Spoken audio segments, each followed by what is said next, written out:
She was switched on her wedding day and married a billionaire instead of the love of her life. Rain whispered against the church windows as Ilara stood veiled in ivory lace, her heart hammering with hope and dread. She was minutes from marrying Cale, the only man who had ever understood her silences, her scars, her dreams, but fate, cruel and cunning, had other plans. Across town, in a gilded hotel ballroom, another bride stood cloaked in the same dress, her face identical to Ilara's. Her name was Leora, a twin Ilara never knew she had. They had been separated at birth, one adopted into a modest, loving family, the other raised by a ruthless tycoon who'd groomed her to take over his empire. On the eve of their weddings, two worlds colliding, Leora learned the truth. She was a replacement. Her father's revenge on the man who had stolen Ilara from her rightful place. The plan was simple. Leora would marry Nathaniel Voss, a reclusive billionaire with power beyond comprehension, in place of Ilara. In return, her father would reclaim his lost pride.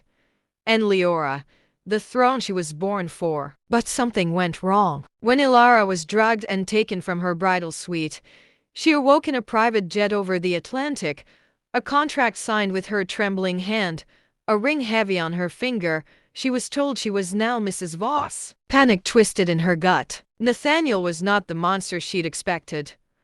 Cold, yes. Calculating, but there was a gentleness beneath the steel. He saw through her fear and confusion with an unsettling calm. "You were never meant to be a pawn," he said one night, voice low. "But now that you're here, perhaps we both deserve a chance at something real." Meanwhile, Cale stood at the altar, shattered. The woman he married wasn't Ilara. Her eyes were wrong, too distant. It took days. But he uncovered the truth, tracking down a hidden network of secrets and stolen identities. He confronted Leora, who confessed everything, and then fled before he could stop her. Years passed. Ilara, now Ilara Voss, had grown into her role not as a billionaire's wife, but as a partner. She reformed Nathaniel's empire, turned cold steel into clean energy, corruption into hope. Love had come slowly, but truly. One fog-wrapped morning, a letter arrived. No sender, just handwriting she hadn't seen in years. "I searched for you until the stars grew tired, but maybe you were never lost. Maybe you were found." Ilara stood by the sea, the letter in hand. A tall figure appeared beside her. Not Cale. It was Leora. "Thank you," Leora said, tears streaking down her cheeks, "for the life you saved me from, and the one you stepped into." Ilara smiled softly. "We were never enemies.